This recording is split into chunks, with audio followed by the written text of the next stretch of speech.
Hi, this is Brian Whitaker. I've got a continuation video of working with this 4-year-old mare almost. A little different view today. Had a little snowstorm. This doesn't bother me at all. In fact, it's part of why I like having those doors open. It won't take long, you'll see. We'll work this up into the ground, into the sand, and it keeps the dust down. So obviously she was outside. She has the ability to go inside a barn on her own accord. It's a smaller size barn with a basically like a size of a garage door opening, but I'm about 6'3" and I just barely have to duck my head to get into the opening. And she chooses to be outside. So do most of my horses. They just like to be outside usually. So to me the last thing I'm going to do is bring her in a barn where it's warmer and try and brush that off. You're only going to make that melt and then they get cold. So as I start working her, it kind of melts off on its own. But the snow on her back, I'm referring to. But she's got the ability to go in. A lot of horses choose to be out a lot, and I prefer that. I prefer that they are able to do what they want to do. They can be a horse. Just, and this is after a couple of days off now, and you'll see a little bit changes in her. The weather is very windy at this point. It's basically we're in the middle of a blizzard, but great opportunity. Look at it as an opportunity. We're out of the elements for the most part, so let's work on that. Look how better the backing is.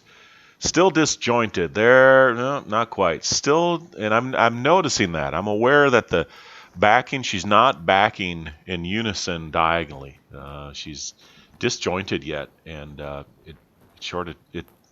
it tells me where she's at mentally. You can tell she's just really bothered by a lot of things right now. I'm just trying to pet her, get her to, of course, step the hindquarters through. Just pet her with the flag. And you'll see some jumping around her here on her part. Off to the left, just off camera, there's that tarp that's just up on the fence. Not trying to scare her, just trying to get her used to things. And that tarp will move. It's like it breathes when the wind blows through.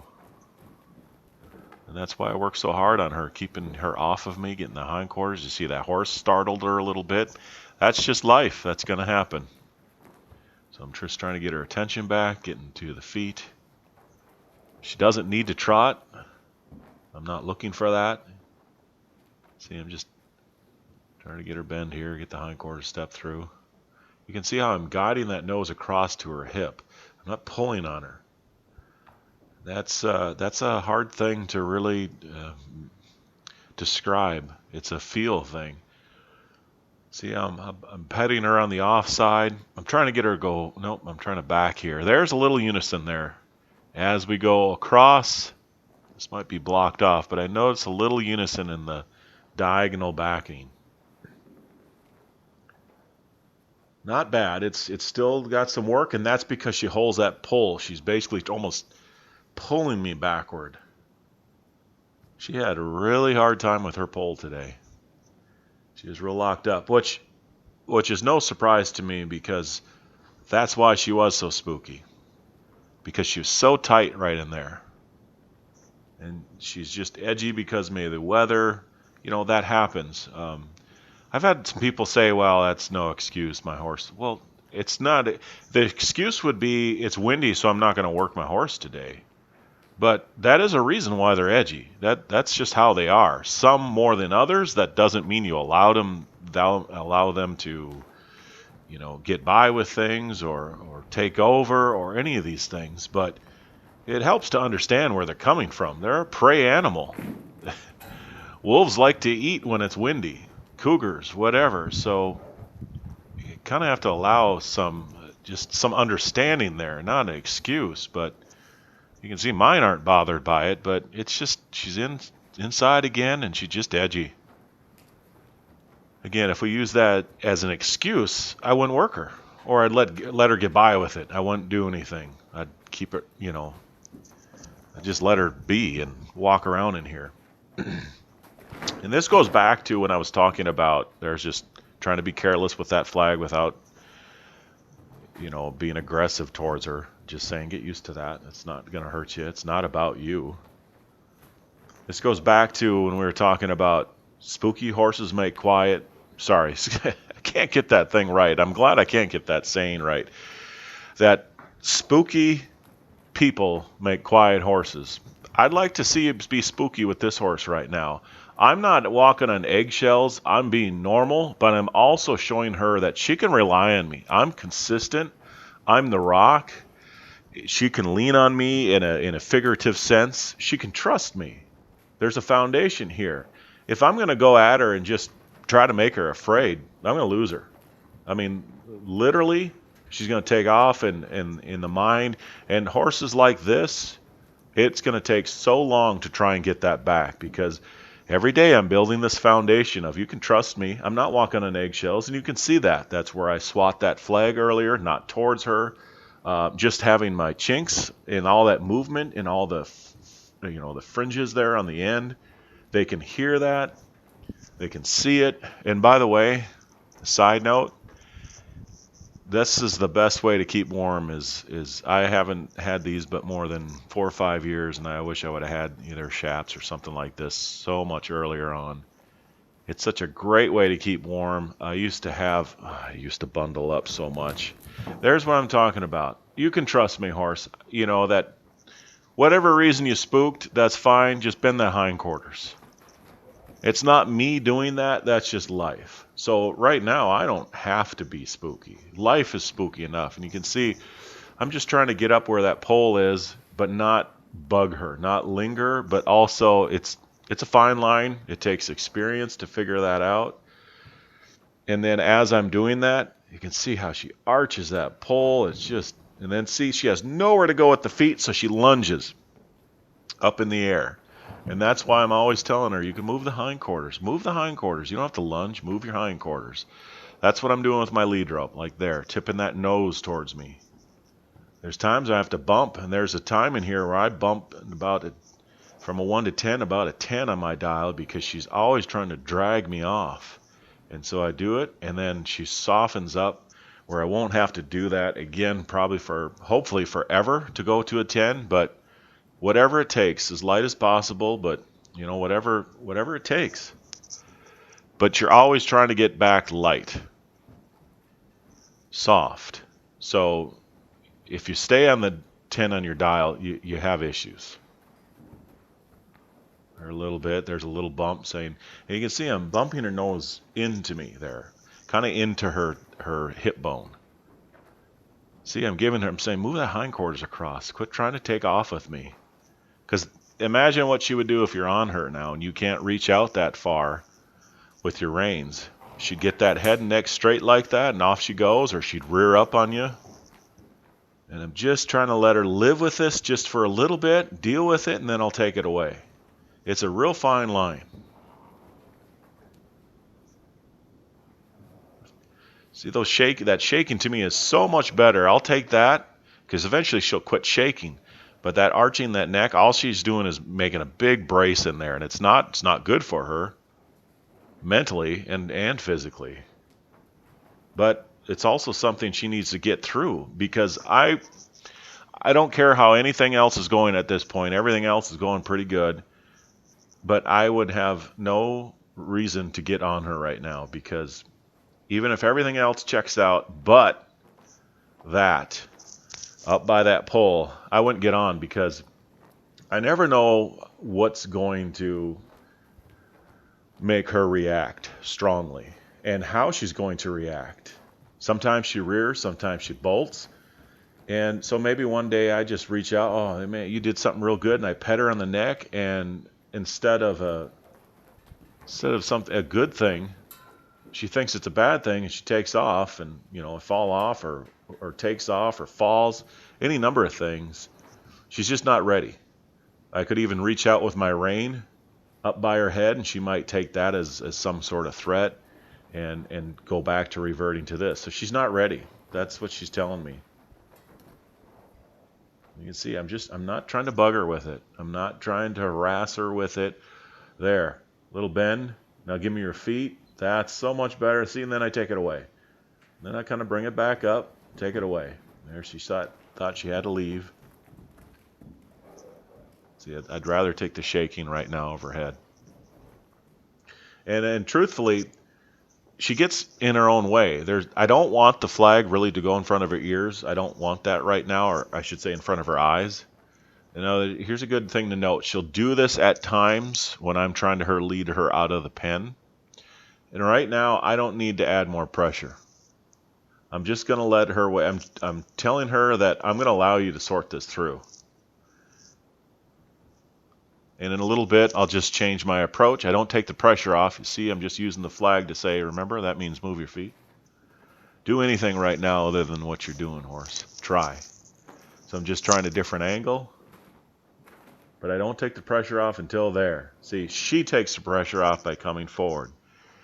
They just get stuck. She gets stuck leading her out of the pen still. Not all the time.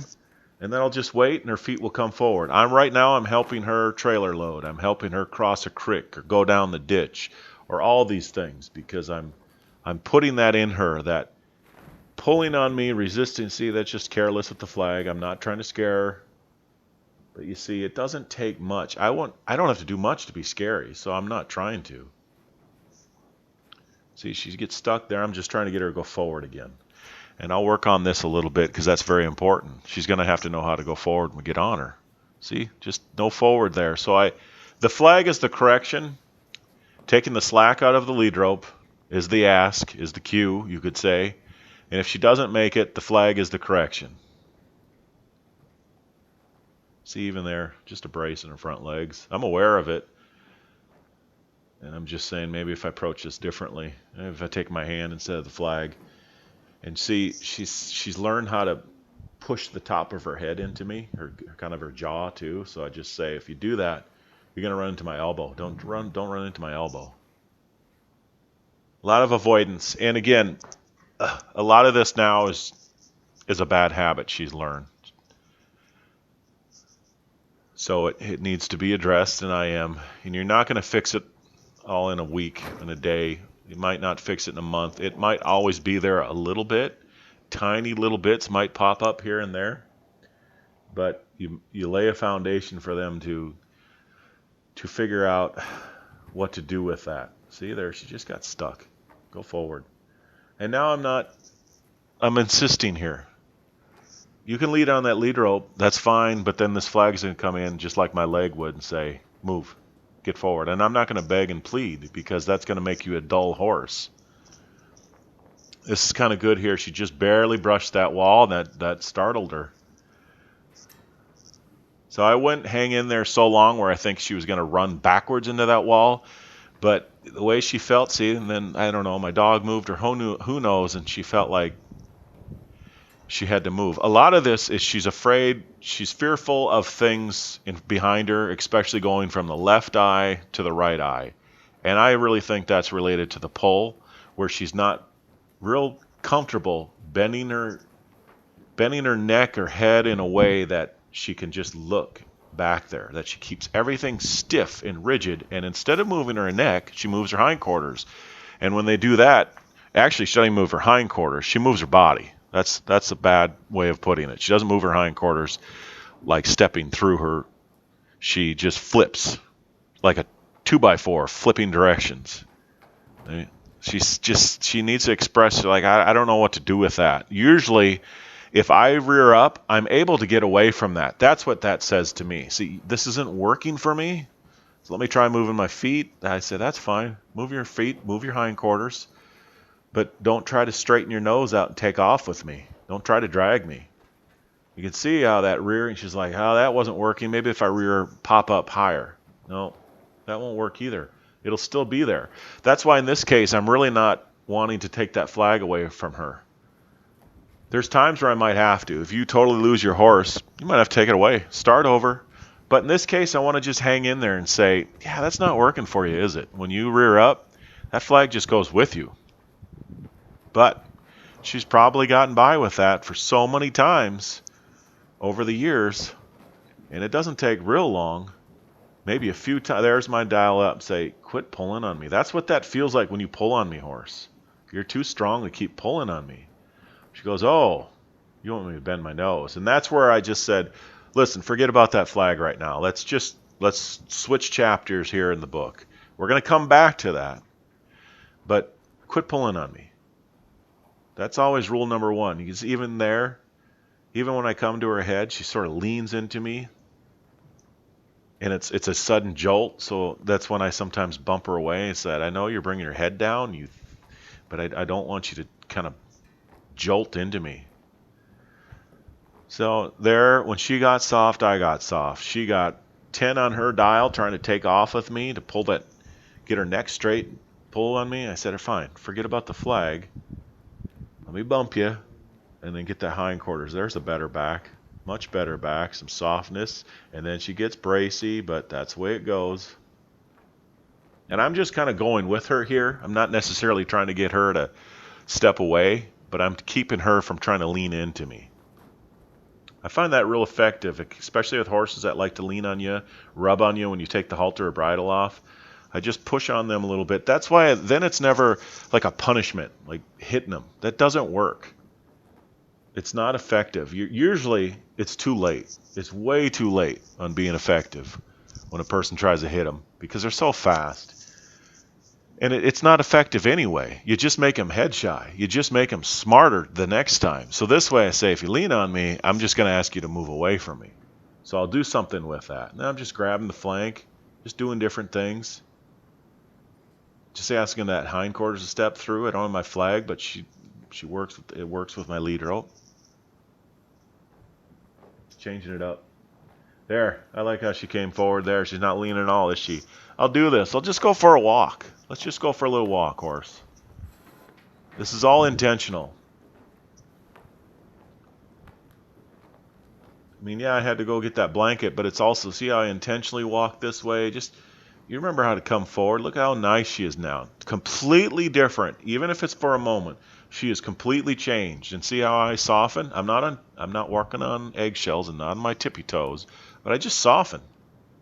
I just relax with her. And again, all she's thinking about right now, she's like, I'm all right with that. Just don't get near my ears. See, and I see how I do that? By the time she even knew what happened, I was long gone. But you see how what I'm talking about, where she could be a puller. Her first thing is to pull back, so no need to tie her up much yet.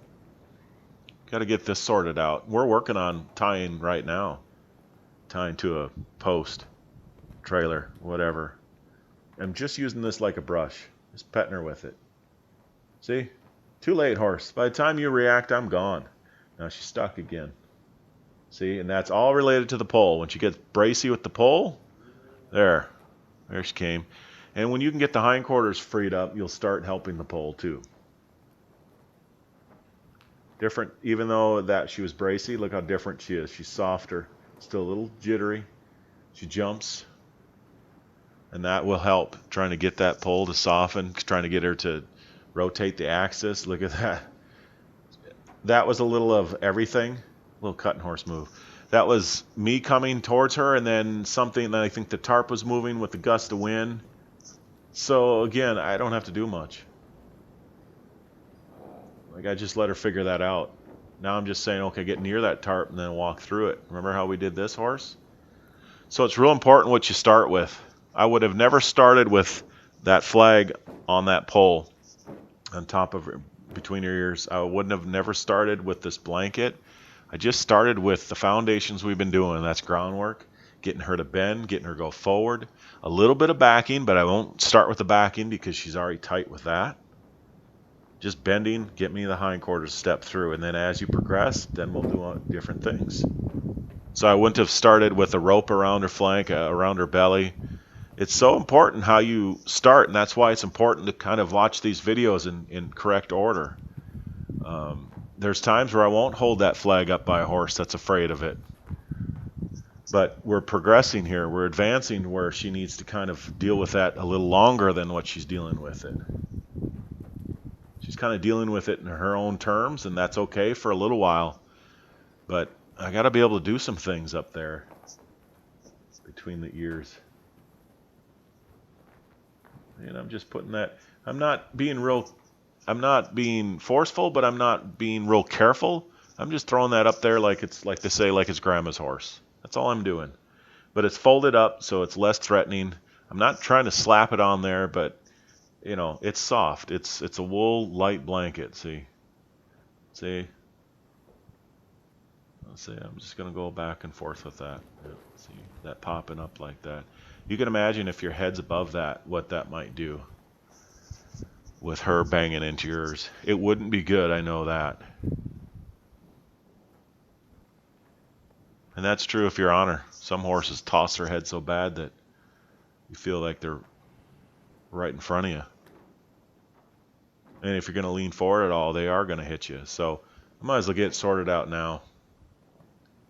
See, I'm being real careful, but I'm not being too careful, if that makes sense. I'm calculated where I put this thing, where I put this blanket,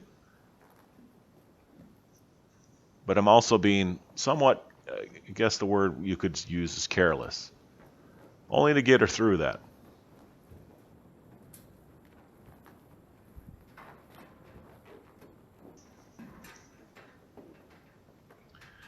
And see, I go back and forth here between the flag and my hand, and there's times, look at that, she just says, oh, that's no big deal. So that's why I don't, there she kind of nosed into me in a good way. That's why I go back to it a lot. So, oh, that feels good for a little bit, and then I take it away, and then it's kind of scary to her again. So over and over and over, in quality ways. Those horses are pushing on the gate again. I'm like, all right. And also, look how good now. There a little bit she worried, but mainly because she worried because the horses took off. But it's so good for them to feel like we're already starting to do a job with her, and that's follow me and let's move these other horses off. And don't worry, has nothing to do with you. There she's kind of stuck again. There she came free, but she came free with her front. Then her hind finally moved. I'd like to see her move with her hind first. So that's something I pay attention to.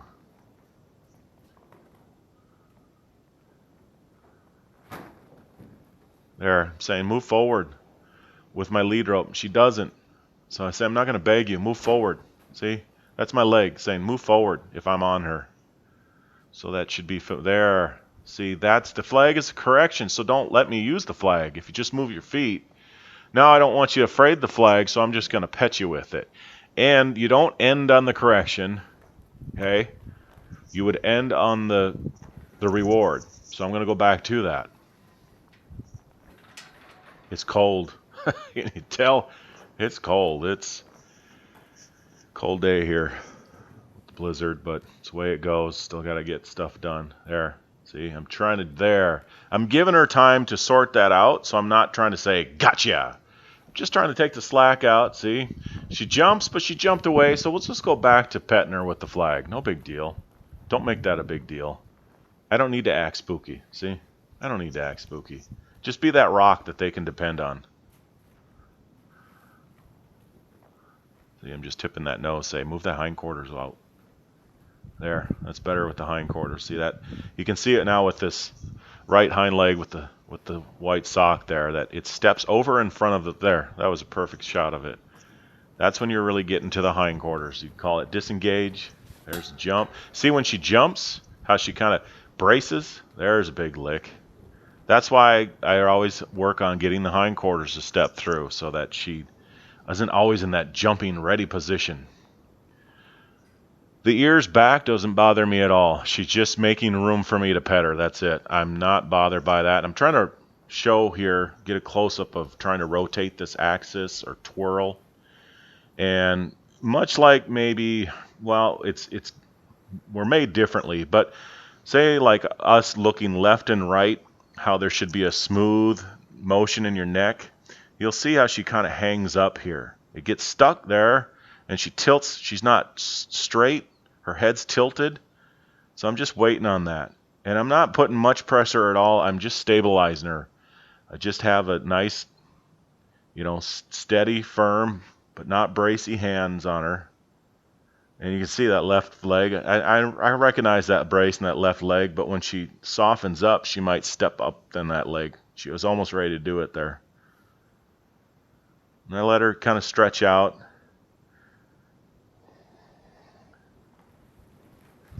I'm not getting it yet, but it's there. See, now she kind of she starts to soften, then she braces. That was a better change. It's still not great. It's kind of a hard thing to explain. You want the ears level, so you'll see sometimes she'll dip one ear. So if I would put a level over the tips of her ears, that's what I'm looking for, to have that bubble level in there over the tips of her ears. That's a little better. And then she even gave a little more, and when she gives it, I just let her be. I'm just saying though, don't walk away though. I still need you. It's getting better, and you could feel it rotate there. That joint between the head and the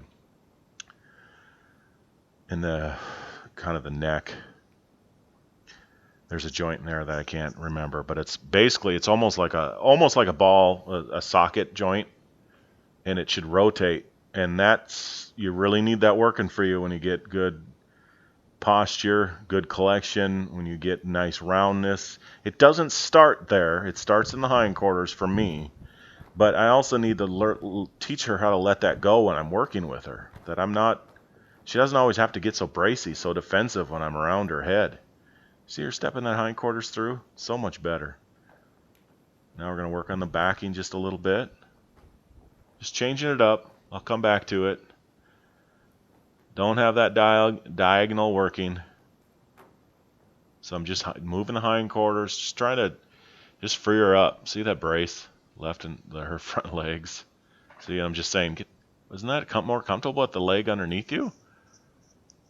But she's always kind of in the ready to move. There, that's a better feel. That's better. That's already better. Then she protects, and then she, see that, how the ears get tipped, and then she kind of pushes into me. That's all right. Just hang in there and say, now, this is what I'm looking for, and you give it to me. It should feel better. It should feel better to them after a while. You're freeing something that's locked up.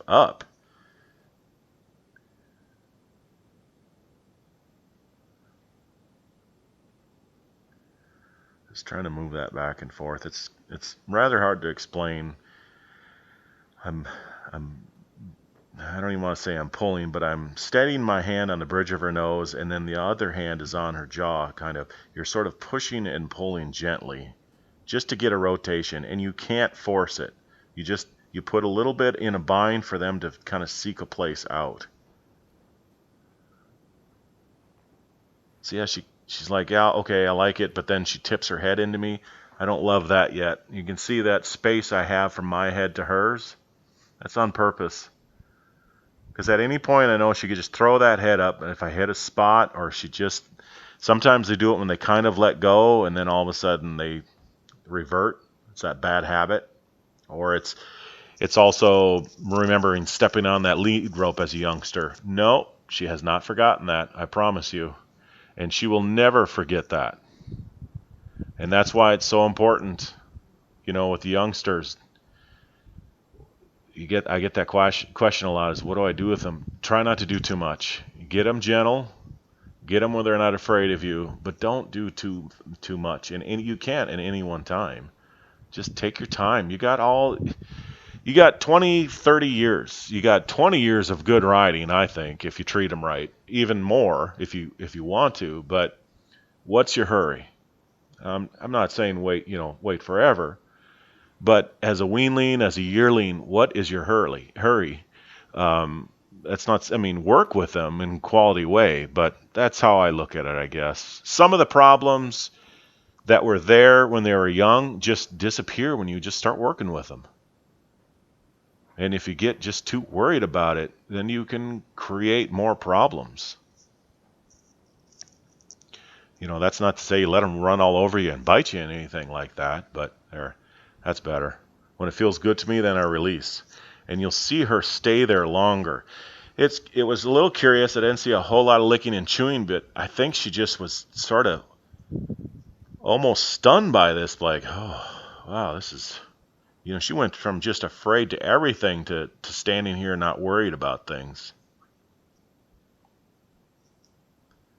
Just trying this a different approach, just trying to get her free up. You can see when I did that, it caused her feet to move, and I think felt like they moved in a little better position where she could bear some weight better in all 4 feet. That's what I'm looking for too, is when I'm doing this, usually when the ears are tipped crooked, that means they're putting more weight onto one foot. Usually it's the opposite front foot.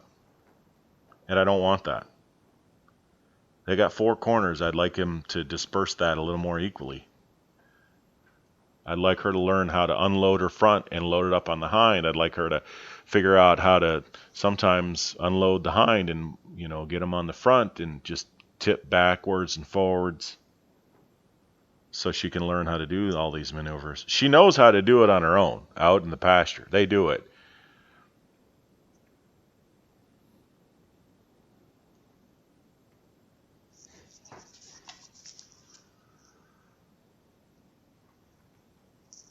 So this is a day where really didn't do much more than this, and that's all right with me. So I understand the questions, how is my horse going, what's going on?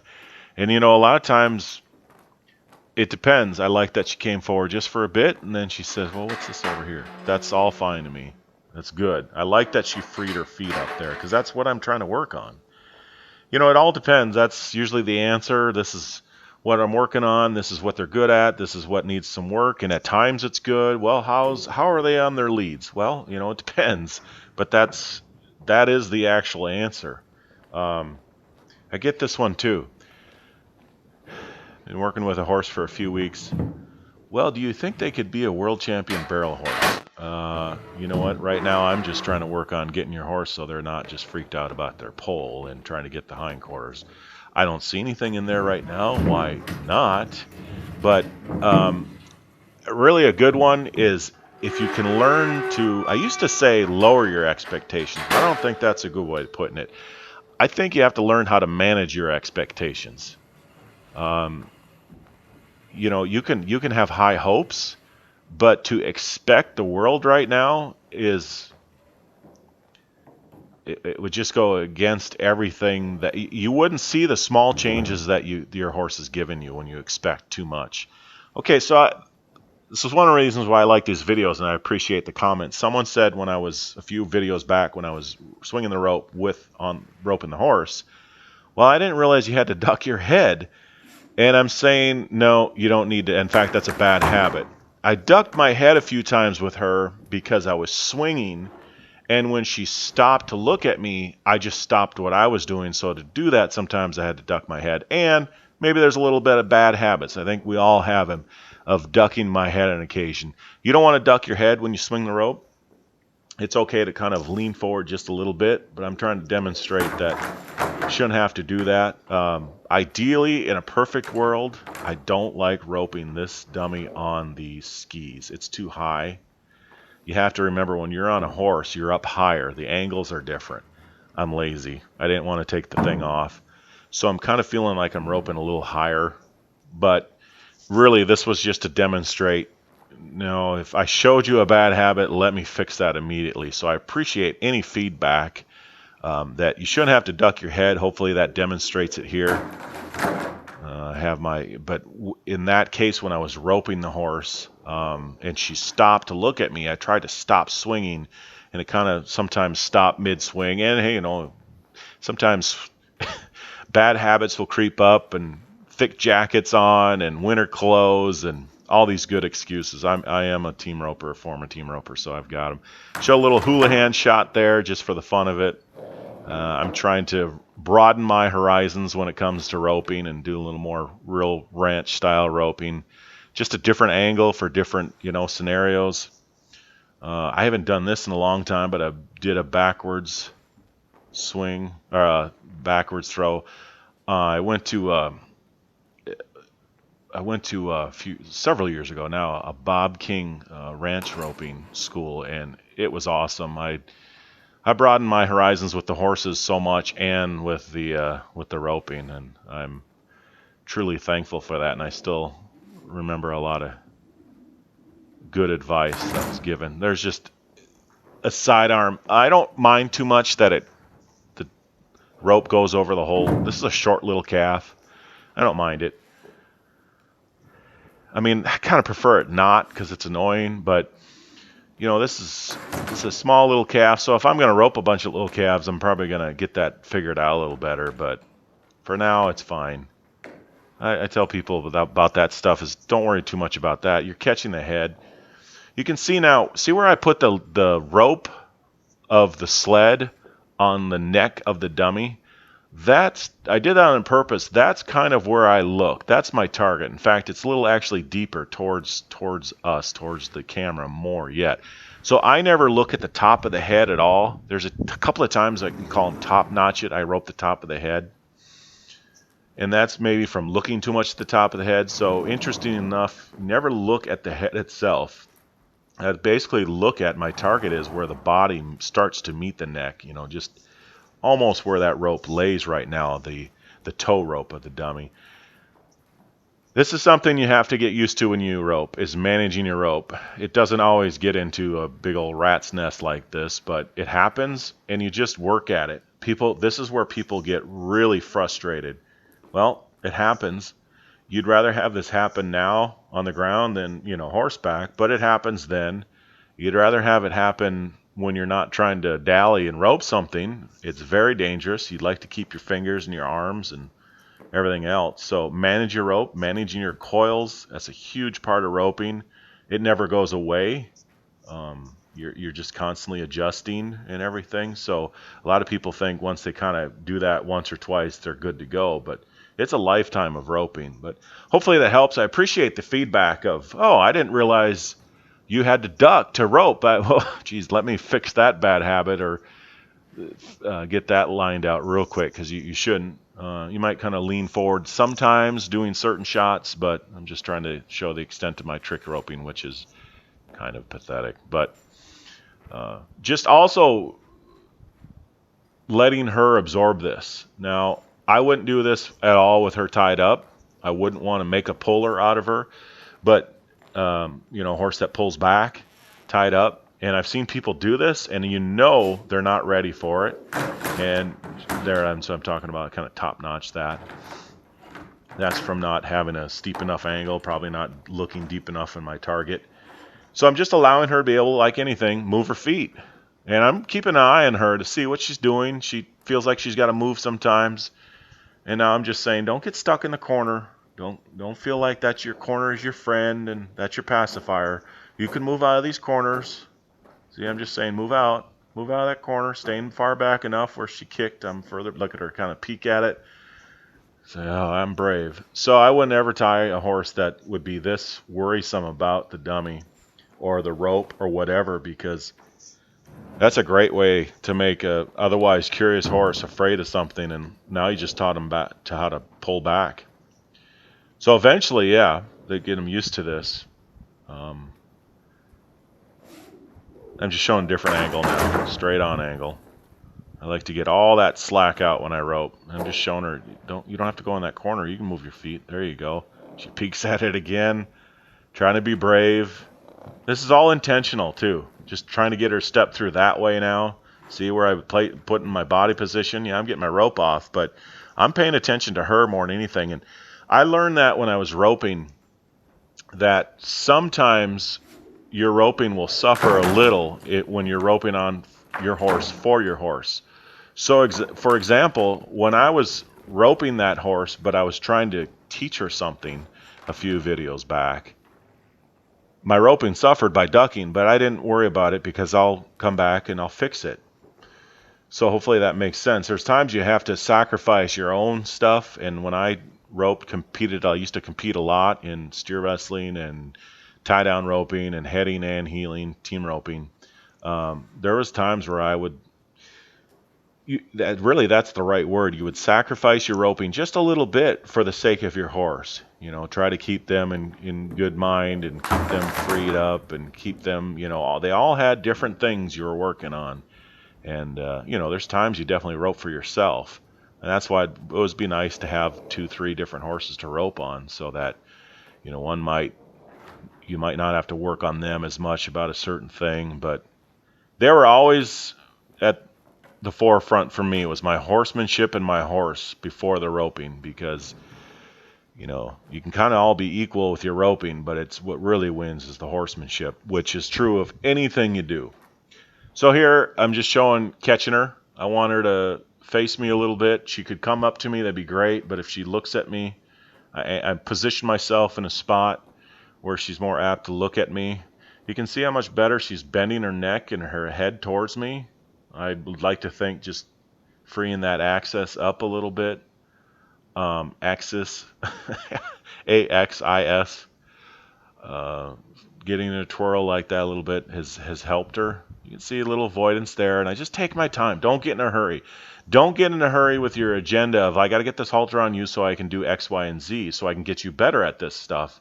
No, this right here, this will get her better at everything else. So just people want to rush through this. If I just do it real quick, I'll be done. Well, that's sort of like getting to the gas station faster. You're going faster in your car to get to the gas station before you run out of gas. Yeah, when you say it that way, it's you see the fault in it. But to me, it's no different. Don't get in a hurry. Be smooth. Be that rock. And even if you aren't, just start acting like it. Start acting like it doesn't bother you that they're getting bothered. Because when they get bothered and you get bothered about it, it's throwing gas on a fire. So I'm just moving her feet a little bit, just finding a place to get out, kind of getting also a close-up of what I'm looking for. See how those ears are even right now? I'm trying to keep them even, level, so that one ear isn't tipped below another. So, like I said before, if you could subscribe to my channel, hit that notification bell so you get notified another video. I really appreciate any kind of comment or suggestion or even just whatever you have to say. Thanks for watching.